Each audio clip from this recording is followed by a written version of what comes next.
It was a quiet morning in Ouagadougou, Burkina Faso. Ibrahim Traoré was in his office, reviewing important documents on local policy progress, when his assistant Marie hurried into the room. "Mr. President," she said, visibly nervous, "you need to see this now." Traoré looked up from the report he was reading, intrigued by the unusual tone of urgency in Marie's voice. "What happened?" Marie handed him a tablet with a live broadcast of a press conference in the United States.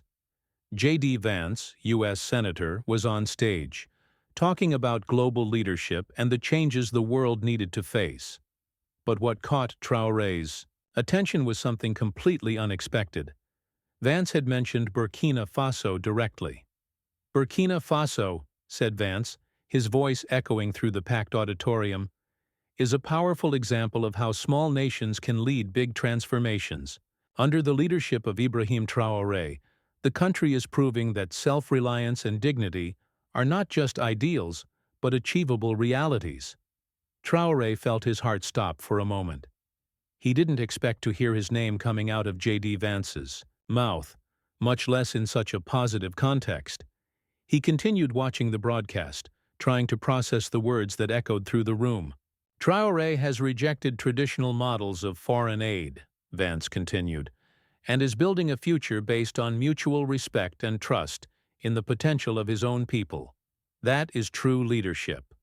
The room where Vance was speaking erupted in warm applause, while images of projects led by Traoré appeared on screens behind the senator. Photos of farmers working on reclaimed land, children learning in newly built schools, and young scientists developing technological solutions to local problems were displayed for international audiences.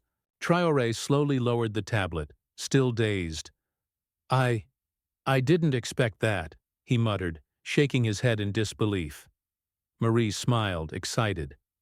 "Mr. President, this is incredible. The entire world is seeing the impact of your work." But Traoré remained silent for a few moments, reflecting on the weight of those words. He knew that statement wasn't just about him. It was about all the people of Burkina Faso who were fighting every day to build a better future. "Marie," he said finally, "we need to respond to this, but not with pride or ego, with gratitude and humility." Marie nodded, already starting to organize the next steps. She knew that this would be a crucial moment for the president and the country. Meanwhile, on the other side of the world, Vance concluded his speech with a direct message to Traoré. "Ibrahim," he said, looking directly into the cameras, "if you are watching, know that your courage is inspiring many of us. Keep showing the world that Africa does not need to be saved. It needs to be respected." Vance's statement quickly went viral on social media, sparking intense debates about sovereignty, self-sufficiency, and Africa's role on the global stage. Hashtags such as "Respect for Africa" and "Leadership with Dignity" began to circulate widely, highlighting the importance of public policies centered on local communities. Back in Burkina Faso, Traoré continued to absorb Vance's words. He knew this was more than just a tribute. It was a global recognition of the path that Burkina Faso was taking. "Marie," he said after a few minutes of reflection, "prepare a press conference for tomorrow. We need to show the world that these policies are not just about me. They are about our people." Marie nodded, already starting to organize the details. She knew that this would be a crucial moment for the president and the country. The day after J.D. Vance's statement, Ibrahim Traoré called a press conference at the presidential palace to respond to the global recognition that Burkina Faso had received. The room was packed with local and international journalists, all eager to hear how the president would react to the senator's words. Traoré took to the stage, wearing traditional Burkinabe clothing, a clear symbol of his connection to the country's cultural roots. He began his speech calmly but firmly. "Yesterday," he said, looking directly at the audience, "Mr. J.D. Vance made comments about our country that left me speechless." The room was completely silent, everyone hanging on his words. I didn't expect to hear my name coming out of the mouth of someone as respected as him, Traoré continued. But what touched me most was not the praise given to me. It was the recognition of the work of our people. He then announced an innovative initiative that would expand efforts already underway, the Sovereign Future Program. The aim was to empower local communities to develop sustainable solutions to their own problems without relying on foreign interventions. This program, said Traoré, is not just about politics. It is about proving that we can take care of ourselves. And most importantly, it is about showing the world that Africa does not need to be saved. It needs to be respected. The statement was met with enthusiastic applause by many present, especially local journalists. However, some international correspondents appeared skeptical, questioning the project's viability. "Mr. President," asked a French reporter, "how does Burkina Faso plan to implement these initiatives without external resources? Isn't it too risky?" Traoré smiled before responding. "Everything we do involves risk," he said. "But the biggest risk would be accepting help that would compromise our dignity. We are betting on the potential of our people, and I know they will not disappoint us." The response was widely publicized on social media, generating intense debates about sovereignty and sustainable development. Hashtags such as "Respect for Africa" and "Leadership with Dignity" began to circulate widely, highlighting the importance of public policies centered on local communities.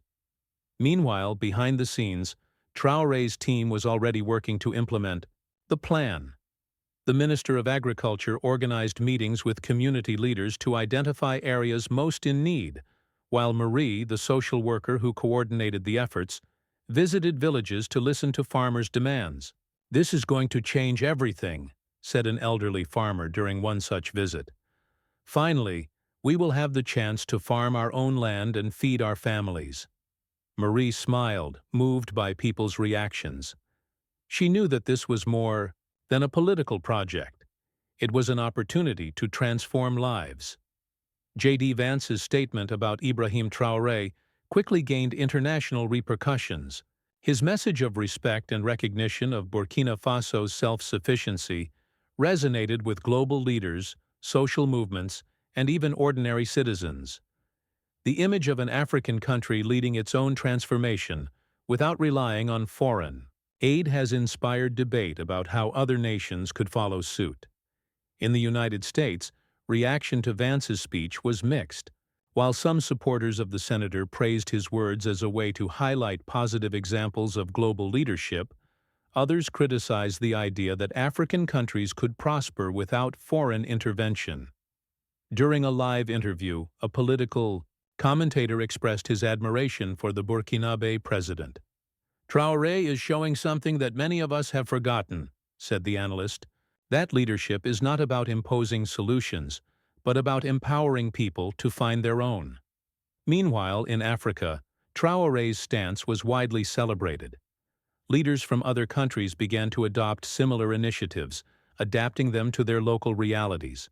In Nigeria, for example, a group of young people launched a campaign called Value Your People, raising funds to help rural communities develop sustainable projects. Back in Burkina Faso, Traoré continued to receive reports on the progress of the Sovereign Future Program. In a small rural village, he met a woman named Fatou, who had benefited from the initiative. She was teaching carpentry to other women in the area. "Before I could barely feed my children," she said during an interview with a local broadcaster. "Now I'm helping other women build a better future. It's all thanks to President Traoré." The scene was widely publicized on social media, further reinforcing Traoré's image as a visionary leader. Hashtags such as "Respect for Africa" and "Leadership with Dignity" began to circulate widely, highlighting the importance of public policies that prioritize local communities. Meanwhile, behind the scenes, Traoré's team was hard at work expanding the program. The Minister of Agriculture organized partnerships with local universities to provide technical training to farmers, while Marie coordinated efforts to ensure that families had access to basic resources such as water and electricity. "We're just getting started," Traoré said during a meeting with his team. "But we can already see the first signs of change, and this change is not just economic. It is social, cultural, and above all human." Observing the scene, a journalist wrote in his notebook, "Today in Burkina Faso, I saw the future of an Africa that values its history, honors its heroes, and builds bridges of dignity for all." Fatou walked slowly towards the Innovation Center, her heart filled with conflicting emotions.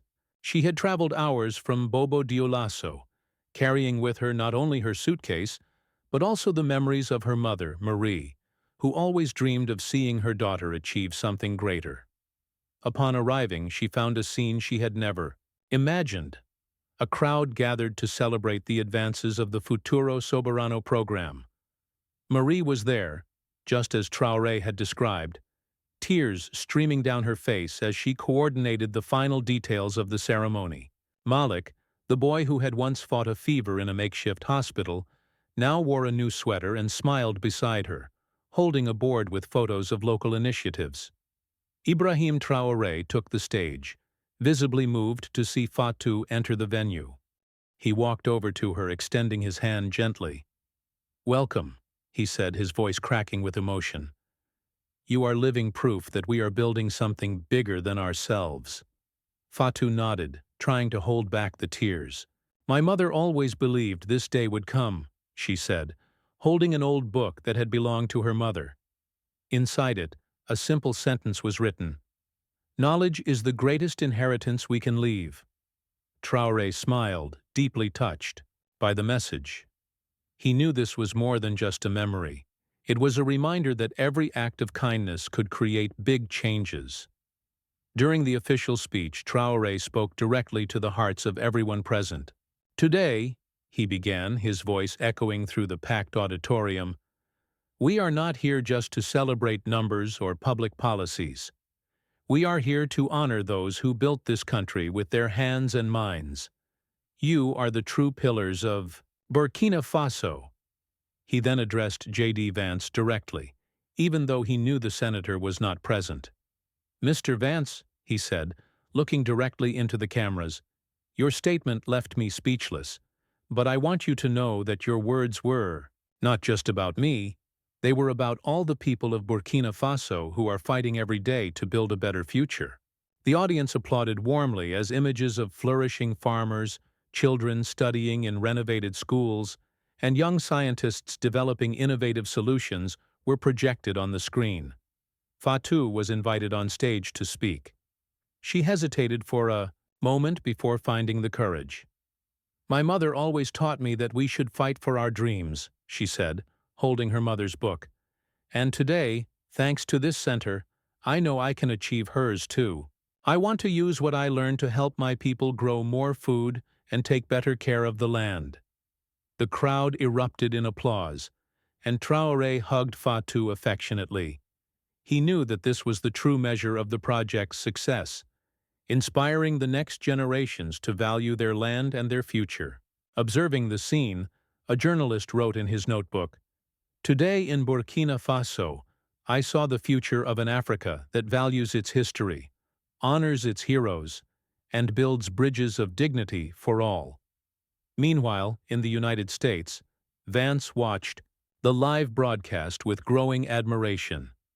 During a live interview, he was asked again about Traoré. "This guy is something special," Vance admitted, surprising the audience. "He is proving that genuine leadership involves listening to your people and acting with humility." Vance's statement was widely publicized, further reinforcing the message that gestures of kindness and genuine leadership can unite people from different parts of the world. Back in Burkina Faso, Traoré continued his mission of transformation. During a visit to a small rural village, he met a child named Mamadou, who had received school uniforms and supplies thanks to resources generated by land reform. "Mr. President," she said, her voice shaking with emotion, "this is for you. I wanted to show you that we are using what we have been given to learn." Traoré smiled, deeply touched. You don't just owe it to us, Mamadou. You're proving that when we give people the right tools, they can conquer the world.